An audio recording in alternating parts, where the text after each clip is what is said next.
निज मन मुकुर सुधारे। बरनऊ रघुवर विमल जसु,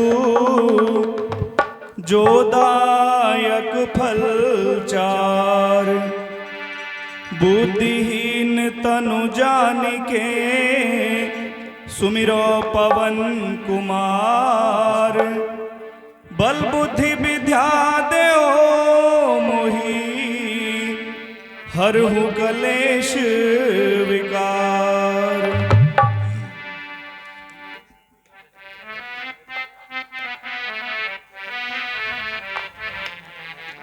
तो आइए कथा के प्रसंग पर। धन्य देश सोजे सुरसारी, धन्य नारी पतिव्रत अनुसरई।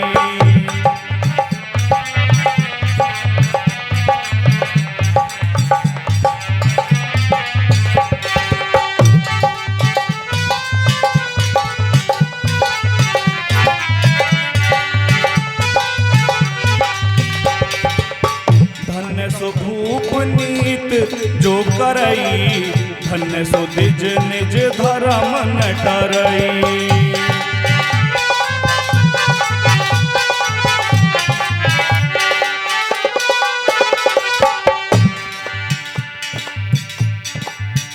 श्री राम कथा की महिमा, श्री राम कथा की महिमा, मुनि वाल्मीकि ने गाई।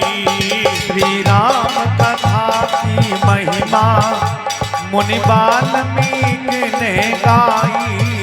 श्री राम कथा की महिमा, मुनि वाल्मीकि ने गाई।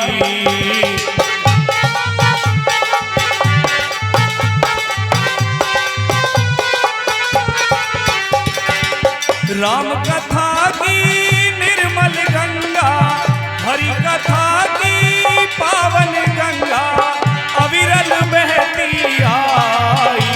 श्री राम कथा की महिमा, मुनि वाल्मीकि ने गाई। श्री राम कथा।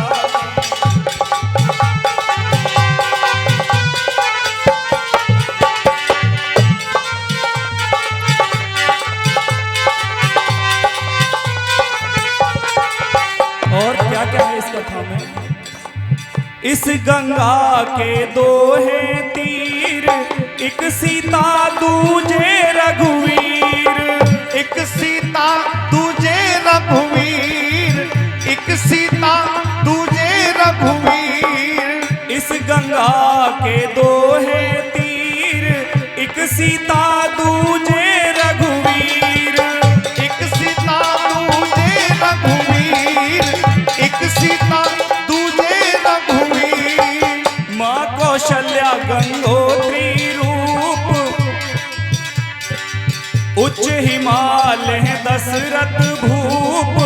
माँ कौशल्या गंगोत्री रूप, माँ कौशल्या गंगोत्री रूप, माँ कौशल्या गंगोत्री रूप। राम लखन और भरत शत्रुघ्न, राम लखन और भरत शत्रुघ्न, चार दिशा है भाई। श्री राम कथा की महिमा, मुनि वाल्मीकि ने गाई। श्री राम कथा की महिमा।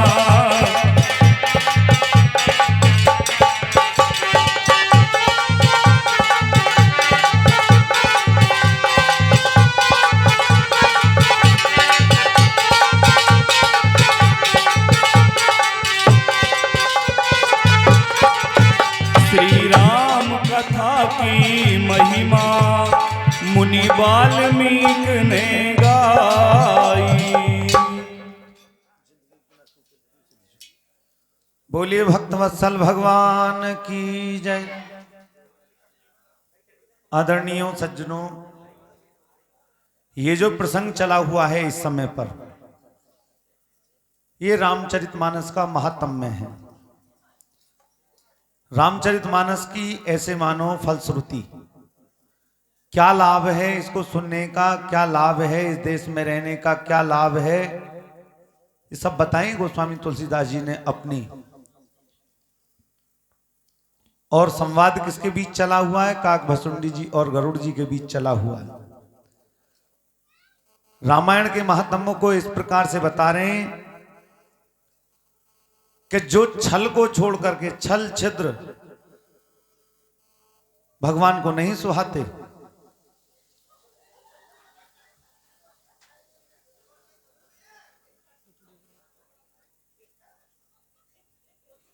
निर्मल मंजन सो मोहि पावा, मोहि कपट छल छिद्र ना भावा।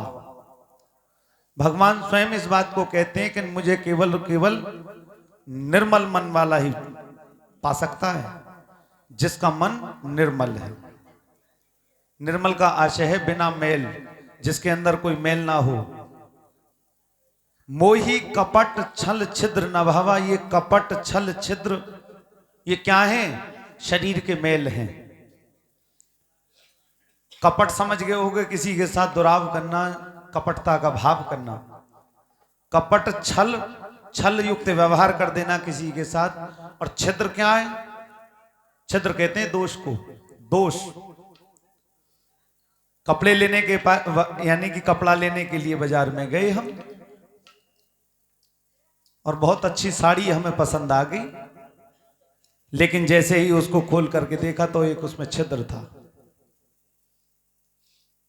चाहे वो 100 रुपए या 200 रुपए कम कर ले बजाज, लेकिन उसको लेंगे नहीं। भैया दूसरी दिखा, देखिए तो क्या है? उसका दोष है, वो छिद्र है उसमें। तो इसी प्रकार रघुनाथ जी का भजन छोड़ करके जो इधर उधर भटकते हैं, वो बिना सींग, बिना पैर, बिना पूंछ ऐसे पशुओं के समान माने जाते हैं। और कितना सौभाग्यशाली है हमारा ये शरीर जो मिला है परमात्मा की कृपा से। धन देश जो सो जह सुरसरी, वो देश बहुत धन्य है जहां गंगा जी बहती है। और धन्य नारी पतिव्रत अनुसरही, वो स्त्री धन्य है जो पतिव्रता धर्म का पालन करती है। प्रसंग आता है, बहुत बार गाते भी हैं, नार तो वही है नार नीचे को नवाए चले। सुनना ध्यान से एक एक शब्द को। स्त्री के लक्षण बताएं। नार तो वही है नार नीचे को नवाए चले, आठों पहर, 8 पहर का मतलब 4 पहर रात्रि के और 4 पहर दिन के, आठों पहर पति की बजावे तावेदारी है। कोढ़ी होए, कलंकी होए, निर्धन विहीन होए, रूखी सूखी खाए जाने साल सी गुजारी है। कभी इस बात को नहीं कहा हो कि तुम तो बिल्कुल ही बेकार हो, तुम पे तो कुछ भी पैसा ही ना। सास और ससुर की जी जान से जो सेवा करे, देवर की जग में कहावे महतारी है। कहे बाबूलाल भैया ऐसे इनसे दूर रहियो, अपने ही कुल की करामे जो खारी है। तो वो पतिव्रता धर्म का जो पालन करने वाली स्त्री है वो धन्य है। और माताओं को, बहनाओं को रामचरितमानस का केवल और केवल एक भाग पढ़ना अवश्य चाहिए। जिस समय चित्रकूट में भगवान श्री राम, सीता जी और लक्ष्मण जी अत्रि मुनि के आश्रम पर पहुंचे, माता अनुसैया के दिए हुए उपदेश निश्चित रूप से पढ़ना। जब भी रामचरितमानस पढ़ने का मौका मिले, पूरी रामचरितमानस पढ़ो चमत पढ़ो, लेकिन माताओं को, बहनों के लिए समझ में आ जाएगा पतिव्रत धर्म है क्या, बिल्कुल समझ में आ जाएगा। बहुत छोटा सा है, 3 दोहाओं में 4 दोहाओं की कथा है। याद करना प्रसंग को। जिस समय अत्रि मुनि के आश्रम में गए हैं और माता अनुसुईया ने वलकल वस्त्र सीता जी को दिए। वलकल वस्त्र कौन से थे? जो कभी गंदे ना हो। और पतिव्रत धर्म का पालन करने की जो शिक्षा दी है उसको पढ़ना चाहिए हमको सभी को। आगे कह रहे हैं धन सो भूप नीत जो करई, वो राजा बहुत धन्य है जो नीति से अपने राज्य को चला रहा हो।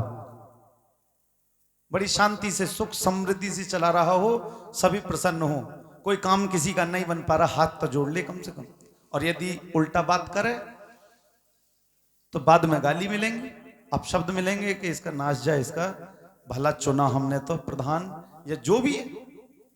हाथ जोड़ लो भैया, अगली बार देख लेंगे। आगे है धन सो द्विज निज धर्म न टरही। वो ब्राह्मण धन है जो अपने धर्म से नहीं डिगता। ब्राह्मण का काम क्या है? केवल अपनी प्रोताई करना। अपने सबसे पहला धर्म तो ब्राह्मण का ये है कि संतोषी होना चाहिए। जो कुछ मिल जाए सो ठीक, खुशी हो, बहुत अच्छा, आनंद करो। और जो कुड़कर जाए, अरे बता 2 घंटा तो मैंने गाल बजाए यहाँ, इन्होंने फिर भी वही 100 रुपया थमा दिए, आधा घंटा के उस दिन 500 रुपया ले गया बराबर से। तो ऐसा ब्राह्मण नहीं होना चाहिए। ब्राह्मण वही होना चाहिए जो अपने धर्म पर अड़ग रहे। अगली बात में भैया बता रहे हैं और क्या क्या धन्य है इस संसार में और इस पवित्र भूमि पर, बताना भैया। सो धन धन्य प्रथम गति जाकी, धन पुण्य रत मति सोई पाकी।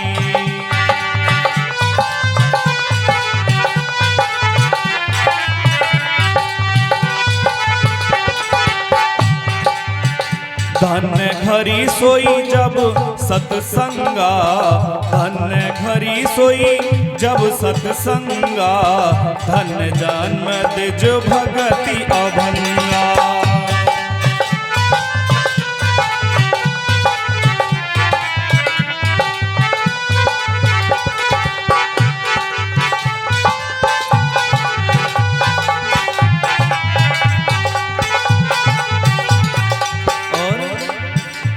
जिंदगी की ना टूटे लड़ी, जिंदगी की ना टूटे लड़ी, राम भज ले घड़ी दो घड़ी।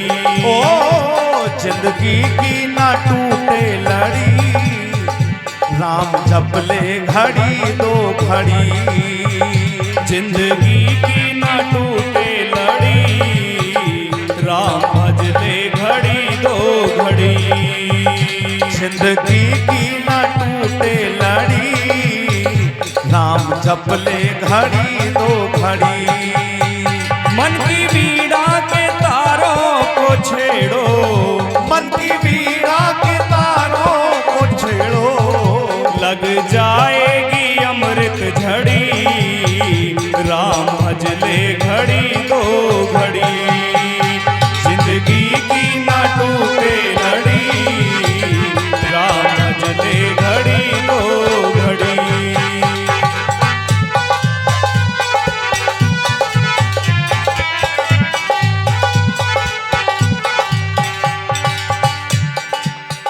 छोटी सी जिंदगानी है ये,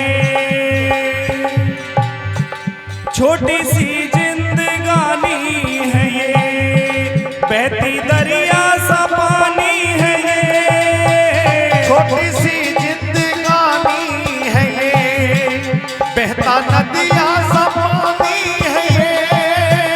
छोटी सी जिंदगानी है ये, बहती नदिया सा पानी है ये। छोटी सी जिंदगानी है ये, बहता नदिया का पानी है ये। इस ब्रह्मांड इतिहास में 4 दिन की कहानी है ये। इस ब्रह्मांड इतिहास में 4 दिन की कहानी है ये। और ये पटाखे की है फुलझड़ी, ये पटाखे की है फुलझड़ी, राम भज ले घड़ी दो घड़ी। ये पटाखे की है फुलझड़ी, राम जप ले घड़ी दो घड़ी। जिंदगी की ना टूटे लड़ी, राम जप ले घड़ी दो घड़ी।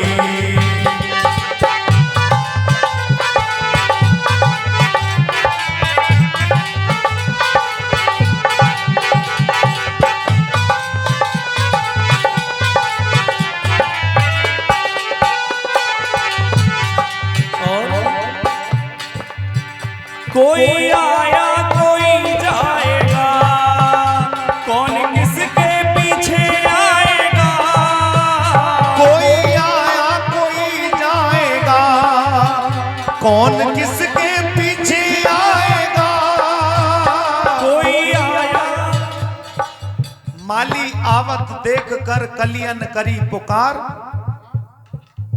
फूल फूल सब चुन लिए कल हमारी बार।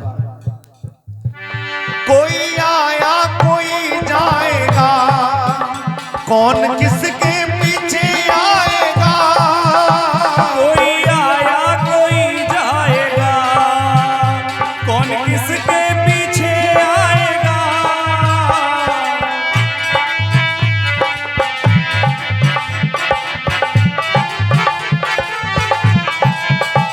तोड़ के पिंजरा पंछी चला, जाते जाते यही गाएगा। तोड़ के पिंजरा पंछी चला, जाते जाते यूं ही गाएगा।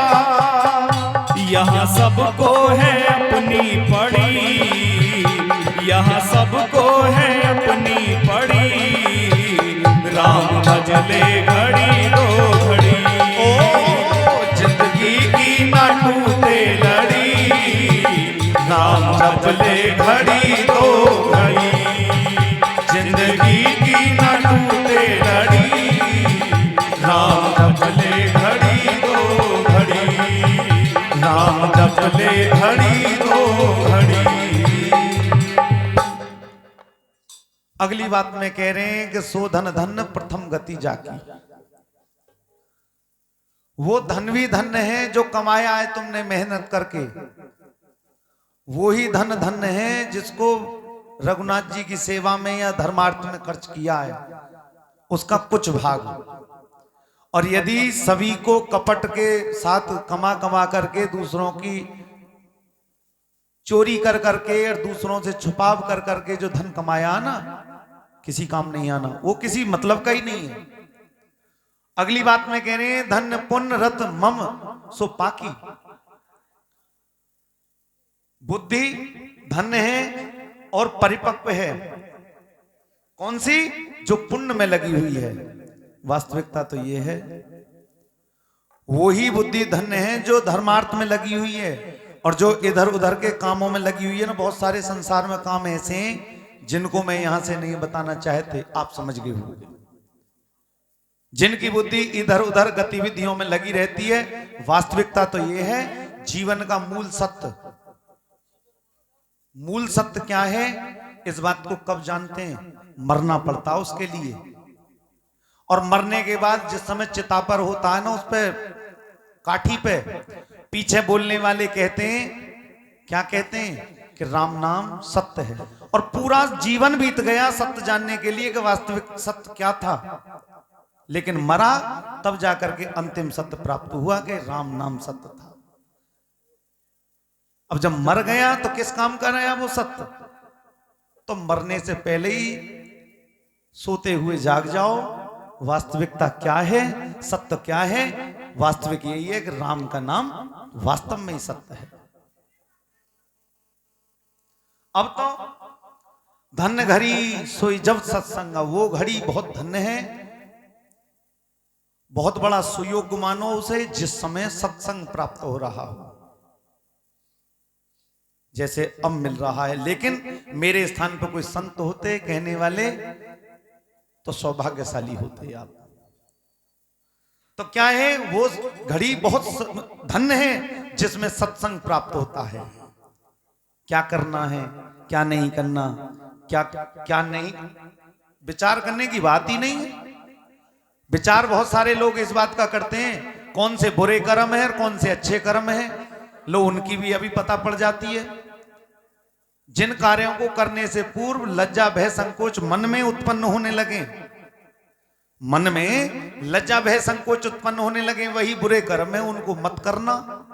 और जिनको करने के बाद या करने से पहले अंदर से उत्साह हो कि आज जाकर के मैंने लंबरदार के यहाँ कथा चल रही, प्रसाद बंटवाया, या आज जाकर के प्रसाद लेकर के गया था और सबने मेरे धन का, उसका पैसे का प्रसाद पाया होगा। कितना सौभाग्यशाली है मेरा वो धन, अंदर से जिसमें ऐसा लगे कि हाँ मैंने आज बहुत अच्छा काम किया है। और धन जन्म द्विज भगत अभंगा कह रहे, वह जन्म धन है जिसमें ब्राह्मणों की अखंड भक्ति हो, जिन्होंने ब्राह्मणों की सेवा की हो वो भी जन्म धन है, और जिन्होंने ब्राह्मणों के प्रति हर समय उल्टी सीधी बात कही हो वो जन्म भी धन नहीं है। यदि आप ब्राह्मणों की सेवा नहीं करना चाहते कोई आपत्ति नहीं, लेकिन बुराई करने का भी तुम्हें कोई अधिकार नहीं है। वास्तविकता तो ये है। और कैसा कुल होना चाहिए, जिस बता रहे हैं भैया, जिसमें हम जन्म मिले। सो कुल धन्य उमा सुनु, जगत पूज सुपुनीत।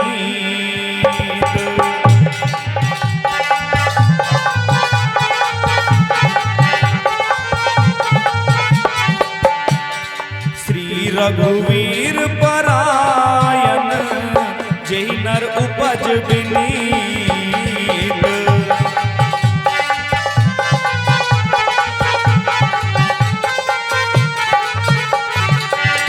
सियापति राम जय जय राम, मेरे प्रभु राम जय जय राम।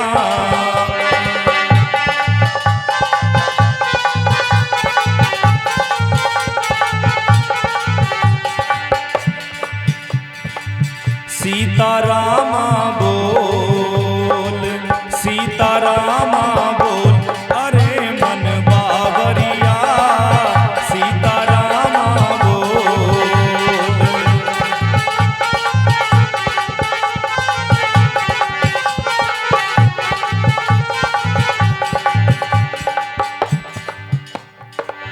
सीता रामा बोल, अरे मन बावरिया, सीता रामा बोल, अरे मन बाबरिया, बाबरिया मन बाबरिया, बाबरिया मन बाबरिया।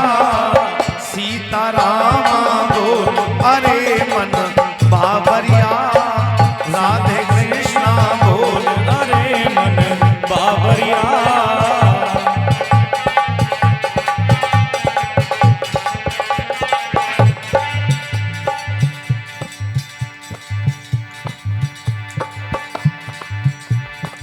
राम नाम है सबसे प्यारा, राम नाम है सबसे प्यारा, राम नाम है सबसे प्यारा, राम नाम है सबसे प्यारा।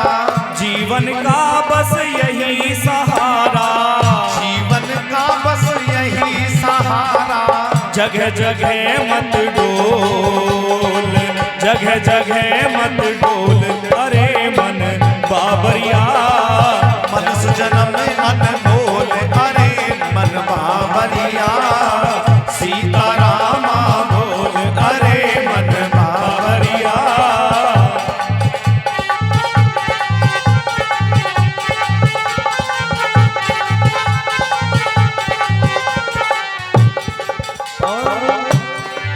बंदे अमर नहीं तन तेरा, बंदे अमर नहीं तन तेरा, बंदे अमर नहीं तन तेरा, बंदे अमर नहीं तन तेरा। फिर क्यों करता मेरा मेरा, फिर क्यों करता मेरा मेरा। ये तन बने राख का ढेर, अरे मन बाबरिया। सीता रामा बोल, अरे मन बाबरिया, राधे कृष्णा बोल, अरे मन बाबरिया।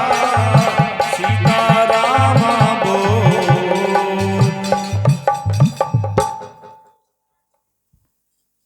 धन की गति आई थी, इसमें धन की गति होती क्या आदरणीय सज्जनों, धन की 3 ही गति होती है। सबसे पहली जो गति होती है वो दान है। दान,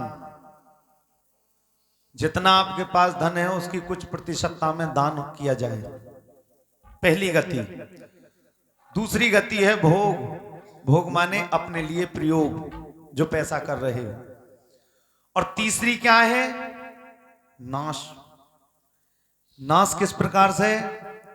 पैसे के को किस प्रकार से हम प्रयोग कर रहे हैं, कहीं अपने लिए खर्च वैसे ही तो ना हो रहा, और कहीं ऐसा तो ना कि नाश ही कर रहे हो। लेकिन इनमें तीनों में यदि देखा जाए तो सबसे पहली जो गति है दान, सबसे श्रेष्ठ गति बताई गई है धन की। सो कुल धन उमा सुन जगत पूज सुपुनीत, वो कुल भी धन है जिसमें संसार भर के लिए पूज्य वो कुल है, और परम पवित्र है वो कुल जिसमें रघुवीर पराण यानी कि भक्त पैदा हुए हों।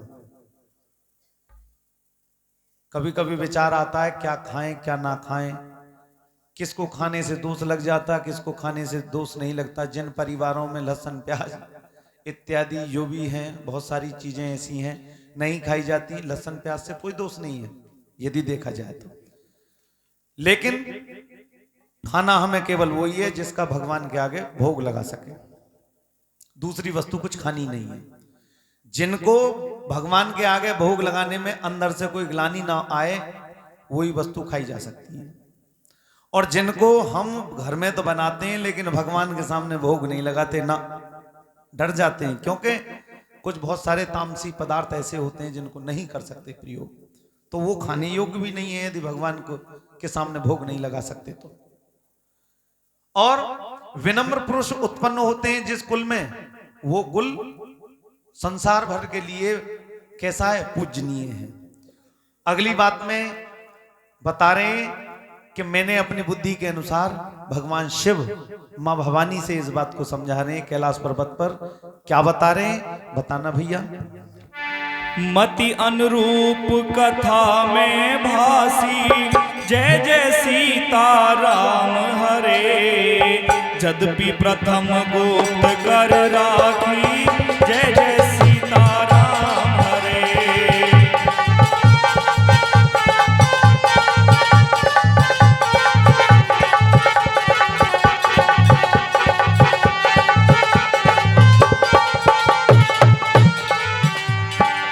तब मन प्रीत देख अधकाई, जय जय सीता राम हरे। तब मैं रघुपति कथा सुनाई, जय जय सीता राम हरे।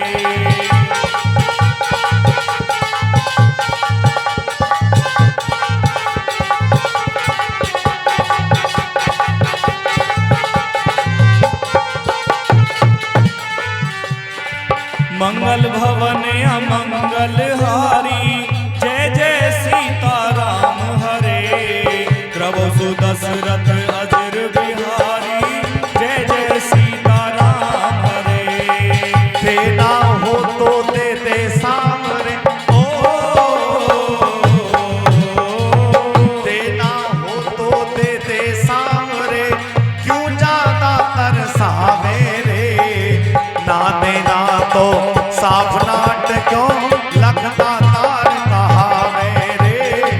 ना देना तो ना साफ नाट क्यों लगता तार कहावे रे। देना हो तो दे दे सावरे, क्यों ज्यादा तरसावे रे। ना देना तो साफ नाट क्यों लखदा तार कहावे रे। ना देना तो साफ नाट क्यों लखदा तार कहावे रे। मति अनुरूप कथा में भाषी,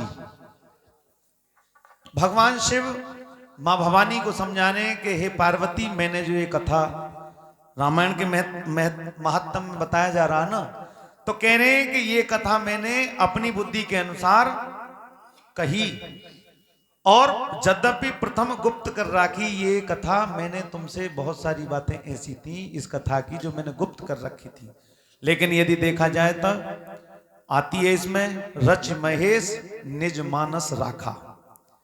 सबसे पहले भगवान शिव ने इस रचना को रचा था, और गोस्वामी तुलसीदास जी ने कब लिखा है इसको, जिस समय उनके गुरुदेव नरहरिदास जी ने उनको सुनाई है, तब जाकर के इस रचना को अपनी बुद्धि के अनुसार तब गाया है। आगे कह रहे हैं, तब मन प्रीत देख अधिकाई। अब तो जब मैंने कहा इस बात को तुमसे, जब तुम्हारी जिज्ञासा जागृत हुई। आदरणीय सज्जनों, एक बात और बताता हूं, आगे भी आएगा। केवल ये कथा उनको सुनानी चाहिए जिनको सुनने की इच्छा हो या जिज्ञासा हो, जो जिज्ञासु हो, इच्छुक हो इन संदेशों को प्राप्त करने की। और साधारण सभी को नहीं सुनानी चाहिए, जिनकी इच्छा ही नहीं है, केवल उन्हें बस ऐसी चीज सुनाओ यहां जिसपे कुछ ना कुछ ऐसी कलाकृति हो जिनसे उन्हें ऊर्जा मिले, ऐसा नहीं। ये जो उत्तरकांड की कथा आज पूरे दिन चली होगी, पूरे दिन उत्तरकांड की कथा चली है, ये तो बड़े सुनने का रहस्य था। बबली भैया शाम कह रहे थे कि आज की जो कथा थी, लेकिन शाम में थोड़ी जल्दी जल्दी बताई गई कि आज की सुनने लायक कथा थी। तो उसी बात को कह रहे हैं भगवान भोलेनाथ कि ये जब मैंने तुम्हारे मन में प्रेम की अधिकता देखी भगवान श्री राम के प्रति और इस कथा के प्रति प्रेम की अधिकता देखी, तब मैंने यह रघुनाथ जी का चरित्र तुम्हें सुनाया है। उससे पहले नहीं सुनाया था जब संशय हो रहा था तुम्हें। और ये कथा किसको सुनानी चाहिए बता रहे हैं अगली बात में भैया। यह न कही सट हई हट सील ही राम हरे,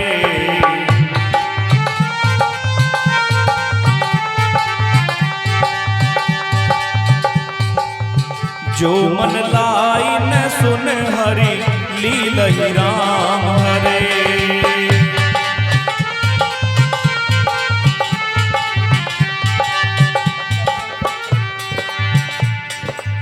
कहीं न लोभई क्रोधई कामहि राम हरे,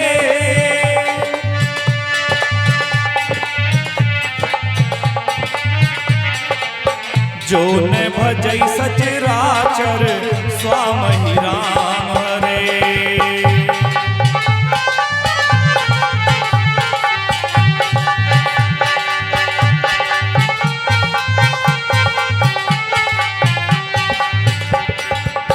राम के भजने से बेड़ा पार है, राम के भजने से बेड़ा पार है, श्री राम के भजने से बेड़ा पार है, राम के भजने से बेड़ा पार है।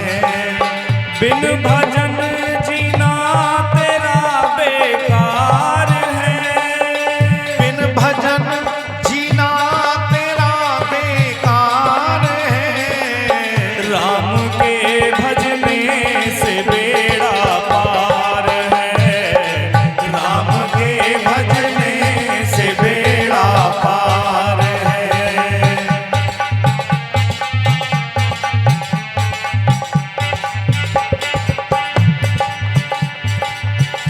और हे मानव सुंदर ये तन तुझको मिला, हे मनुष्य सुंदर ये तन तुझको मिला, हे मनुष्य सुंदर ये तन तुझको मिला, राम का तुझ पे बड़ा उपकार है, राम का तुझ पे बड़ा उपकार है।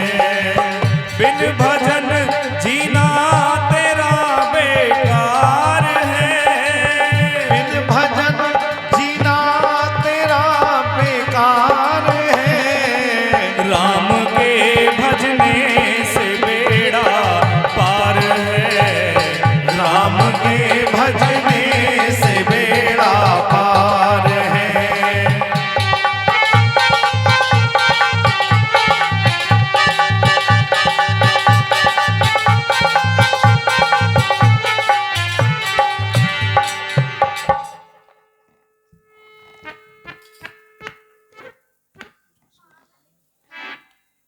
कह रहे भगवान शंकर मां भवानी से, यह न कही सटही हटशील ही।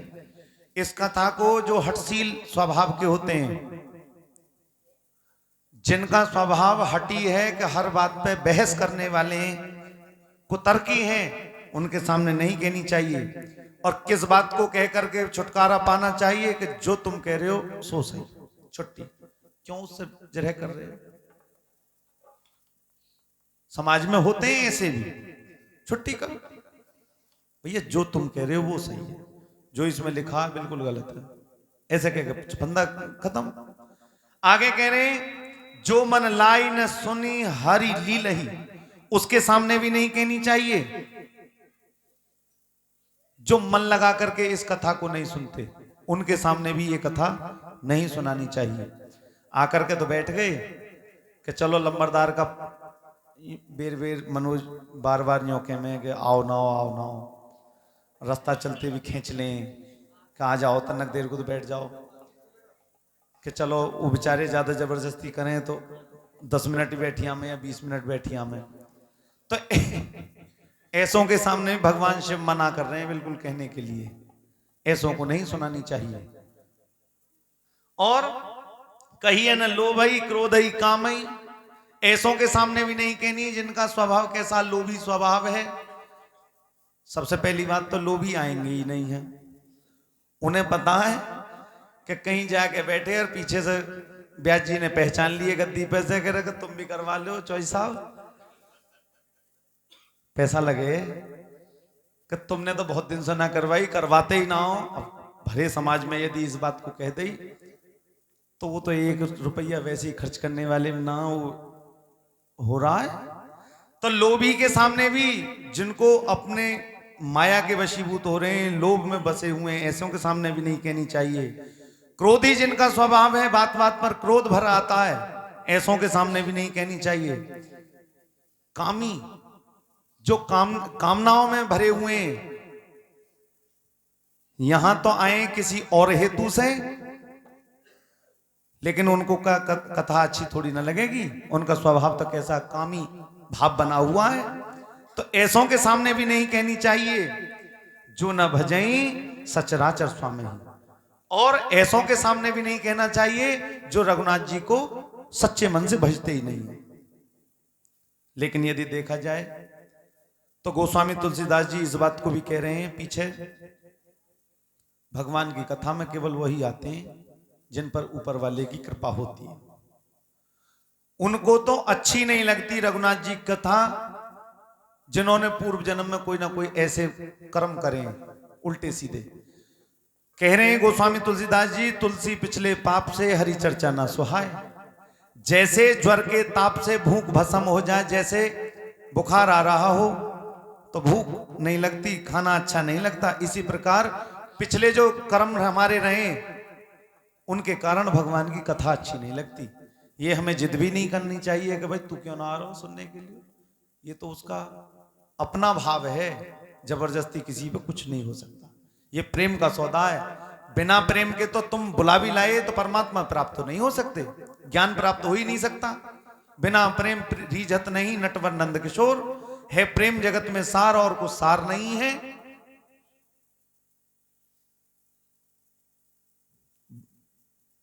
और अगली बात ये मैं यहां से बताता हूं, माला फेरो, तिलक लगाओ, रोज बजाओ घंटी, बिना प्रेम प्रभु नहीं मिलेंगे, ये मेरी गारंटी।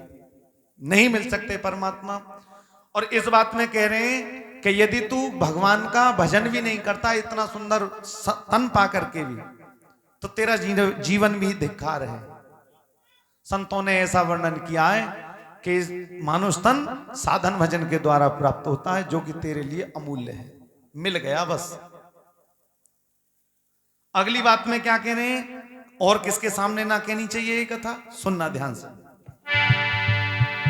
द्विज द्रोही ने सुनाई कबहू, सुनाई कबहू, सुरपति सरस होई नृप जबहू।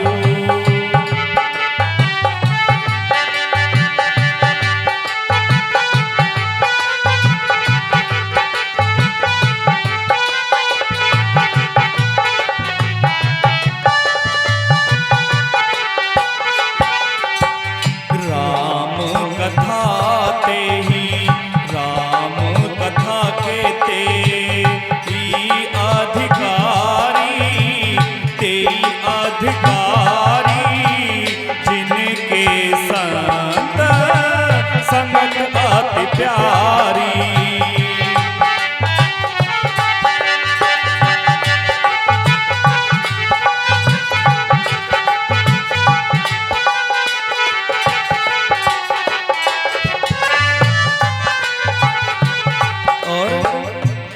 अभी भैया बता रहे थे इस रामायण के विषय में। रामायण के 4 अक्षर, रामायण के 4 अक्षर, ये हमारी रामायण 4 अक्षरों से मिलकर बनी हुई है। रा, मा, या और हर अक्षर में क्या क्या चीज बसी हुई है। रामायण के 4 अक्षर हुए साकार हैं, मुक्ति के द्वार हैं, इनको सुमर ले प्यारे पार हो जाएगा।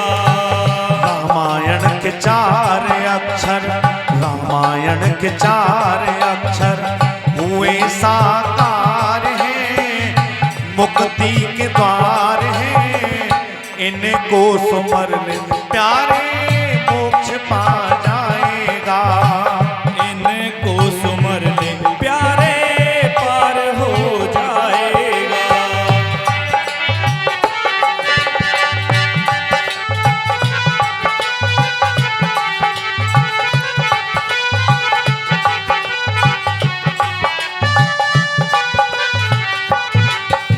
तो सबसे पहले आता है हमारा रा।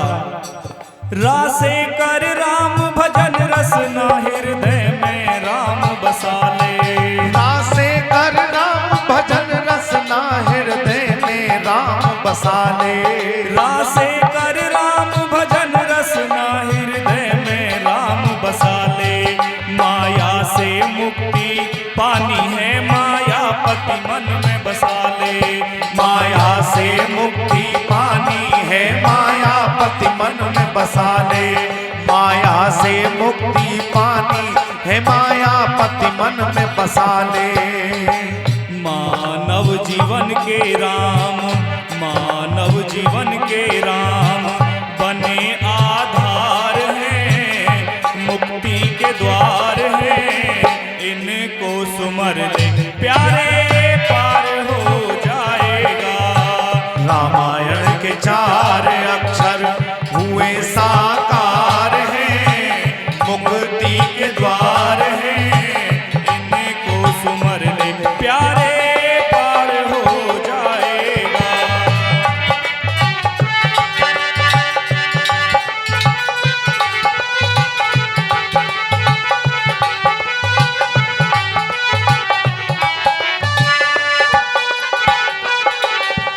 और श्री यज्ञ के करने से भी मानव मोक्ष गति है पाता। श्री यज्ञ के करने से भी मानव मोक्ष गति है पाता। अरना से नमो का संबोधन है, जो कल्याण का दाता। ना से नमो का संबोधन है, जो कल्याण का दाता। ना से नमो का संबोधन है, जो कल्याण का दाता। 4 अक्षरों में स्वयं, 4 अक्षरों में स्वयं बसे करतार हैं, मुक्ति के द्वार हैं, इनको सुमर ले प्यारे पार हो जाएगा। रामायण के 4 अक्षर हुए साकार हैं, मुक्ति के द्वार हैं, इनको सुमर ले प्यारे पार हो जाएगा। रामायण के 4 अक्षर हुए साकार हैं, मुक्ति के द्वार हैं, इनको सुमर ले प्यारे पार हो जाएगा। अगली बात में भगवान शिव कह रहे हैं कि ऐसियों को भी नहीं सुनानी चाहिए जो ब्राह्मणों के द्विजद्रोही न सुनाए। कब जो ब्राह्मणों के द्रोही हैं उनको भी नहीं सुनानी चाहिए, चाहे वो कोई ऐश्वर्यवान राजा ही क्यों ना हो, इंद्र के समान राजा ही क्यों ना हो। इंद्र पता कहां का राजा है? दिल्ली का राजा नहीं है। इंद्र है स्वर्गलोक का राजा। 3 लोक होते हैं, जिनमें पहला है स्वर्गलोक, दूसरा है पृथ्वी लोक और तीसरा है पाताल लोक। तो ऐश्वर्यवान राजा यानी कि इंद्र के बराबर ही क्यों ना हो, इंद्र जैसा राजा ही क्यों ना हो, यदि वो ब्राह्मणों का द्रोही है तो उनको भी नहीं सुनानी चाहिए ये कथा। राम कथा के 23 अधिकारी अब सुनो राम जी की कथा के अधिकारी कौन कौन है? जिनके सत्संगति अति प्यारी है, जिनको सत्संगी स्वभाव, सत्संगति जिनको सबसे अच्छी लगती है। यदि कोई भक्त भी मिल गया जो सत्संग में साथ रहता हो, या जिसने बैठ करके भगवान की कथा को भी सुना हो, उसको भी सत्संगति के अंतर्गत जाना जाता है। जिनको सत्संगति अति प्यारी, जिन्होंने बराबर में बैठ करके कथा सुनी है, वो भी कौन हो गए? हमारे सत्संगत में आ गए। तो किनको सुनानी चाहिए? जिनको सत्संगी स्वभाव सबसे अच्छा लगता है, सत्संग की बातें सबसे अच्छी लगती हैं। और अगली बात में क्या कह रहे हैं बताना भैया। गुरुपद प्रीत नीत रत जेई राम हरे,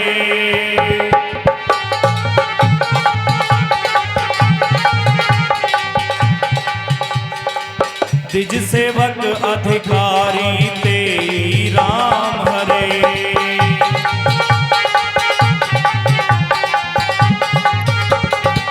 ताके यह विशेष सुखदाई राम हरे,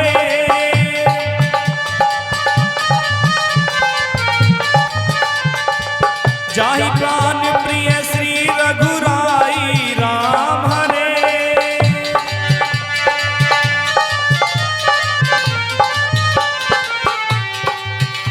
पायो जी मैंने राम रतन धन पायो। पायो जी मैंने राम रतन धन पायो रे। पायो जी मैंने राम रतन धन पायो। पायो जी मैंने राम रतन धन पायो। वस्तु अमोलिक दी मेरे सतगुरु कर कृपा अपनायो। वस्तु अमोलक दी मेरे सतगुरु कर कृपा अपनायो। पायो जी मैंने राम रतन धन पायो रे। पायो जी मैंने राम रतन धन पायो।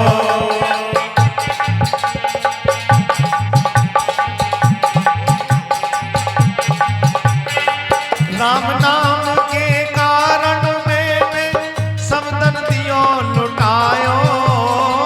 राम नाम के कारण मैंने सब धन दियो लुटायो। पायो जी मैंने राम रतन धन पायो रे। पायो जी मैंने राम रतन धन पायो।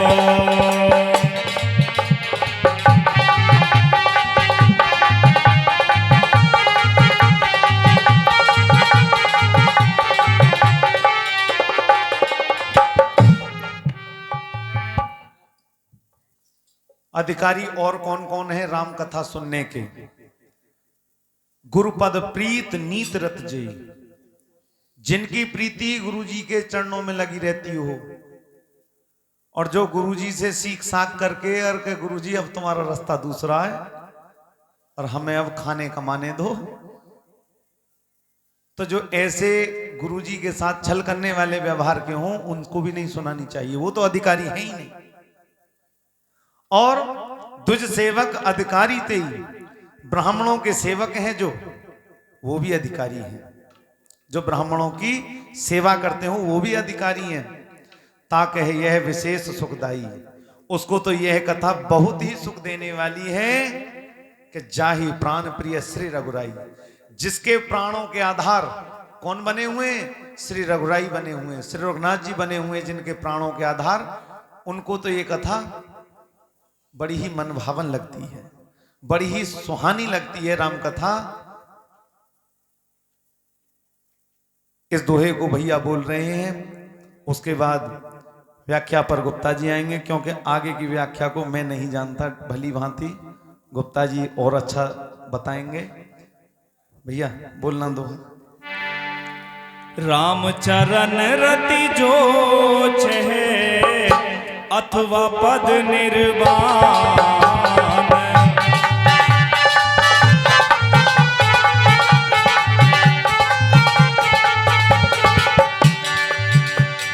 भाव सहित सो यह कथा करो श्रवण कुटपान।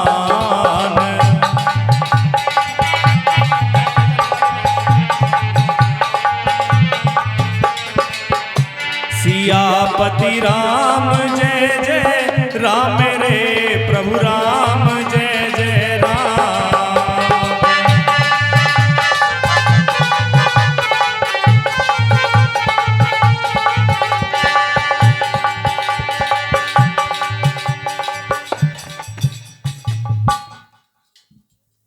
राम जी के चरण रति जो यह चहे अथवा पद निर्वाण।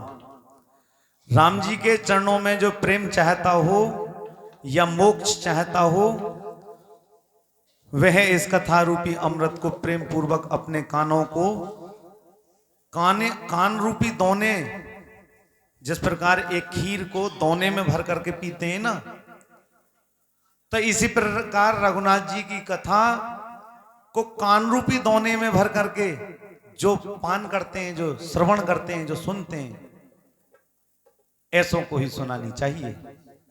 और एक भजन है, भजन की पंक्तियों को ध्यान से सुनना और उस पर विचार करना कि परमात्मा की वो लीला कैसी है।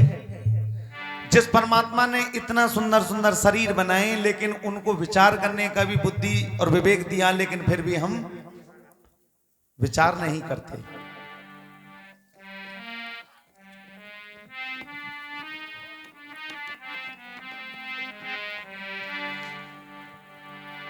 परमात्मा की माया कैसी है, सुनिए। ये माया तेरी बहुत कठिन है राम। समझ में नहीं आती ये माया, समझ में नहीं आती किसी के भी। नेति की नेति कह करके भी वेद जिसका बखान कर देते हों। ये माया तेरी बहुत कठिन है राम। ये माया तेरी बहुत कठिन है राम। ये माया तेरी बहुत कठिन है राम। ये माया तेरी बहुत कठिन है राम।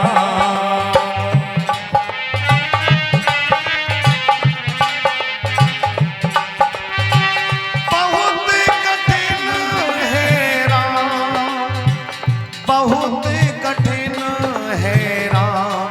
ये माया तेरी बहुत कठिन है राम। ये माया तेरी बहुत कठिन है राम। ये माया तेरी बहुत कठिन है राम। और इस शरीर को जो बनाया कैसा शरीर है? रक्त मांस हड्डी के ढेर पर मढ़ा हुआ है चाम।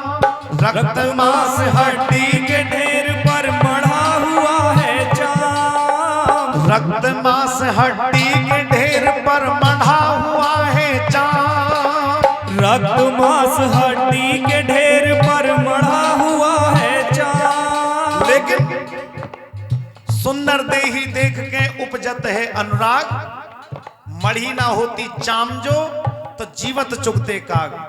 यदि इस शरीर के ऊपर चमड़ा ना मढ़ा हुआ होता ना, तो जीते जी चील कौए ठोंग मार मार करके परेशान कर देते। देखा होगा पशुओं के ऊपर से खाल उतर जाती है तो आकर के उसी में ठोंग मारते हैं, लेकिन इसके ऊपर खाल मढ़ दी है परमात्मा ने। रक्त मांस हड्डी के ढेर पड़ा हुआ है चाम। रक्त मांस हड्डी के ढेर पर मढ़ा हुआ है चाम। देख उसी की सुंदरता, देख उसी की सुंदरता, हो जाती नींद हराम। ये माया तेरी बहुत कठिन है राम। ये माया तेरी बहुत कठिन है राम। ये माया तेरी बहुत कठिन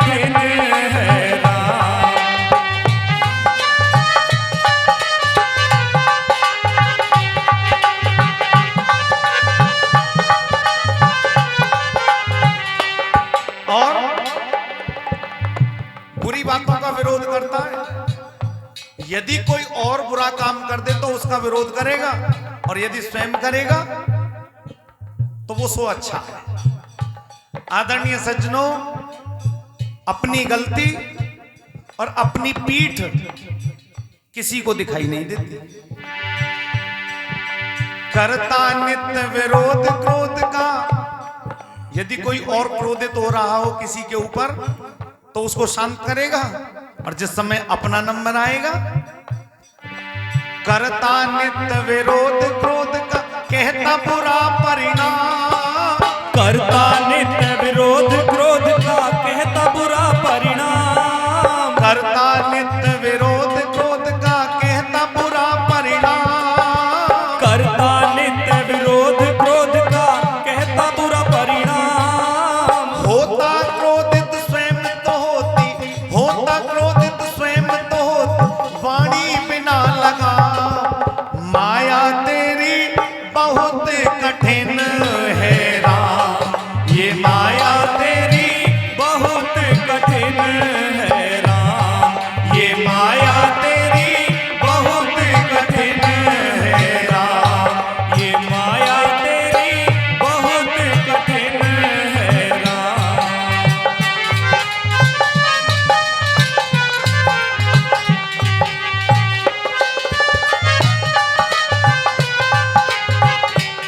और मृत्यु देखता है औरों की रोज सवेरे शाम। मृत्यु देखता है औरों की रोज सवेरे शाम। यदि कोई मर जाएगा तो जाकर रोई आवेगा थोड़ी देर, और उनकी धीर बंधाई आवेगा, और तो और मरघट तक भी जलवाई आवेगा, लेकिन कभी अपने ऊपर विचार नहीं किया। मृत्यु देखता है औरों की रोज सवेरे शाम। मृत्यु देखता है औरों की रोज सवेरे शाम। जब इस बात की पता है कि मरना तो है ही है, लेकिन ये इतने बड़े बड़े महल और इतने महंगे महंगे गेट चौखट दरवाजे किसके लिए? अपने लिए क्या? मृत्यु देखता है औरों रोज सवेरे शाम। मृत्यु देखता है औरों की रोज सवेरे शाम। भवन बनाता ऐसे जैसे, भवन बनाता ऐसे जैसे, हरदम यहाँ मुकाम। ये माया तेरी बहुत कठिन है राम, ये माया तेरी बहुत कठिन है राम, ये माया तेरी बहुत कठिन है राम, ये माया तेरी बहुत कठिन है राम। बहुत कठिन है राम, बहुत कठिन है राम, ये माया तेरी बहुत कठिन है राम, ये माया तेरी बहुत कठिन है राम। यही माया परमात्मा की किसी के समझ में नहीं आती। तो आइए गुप्ता जी।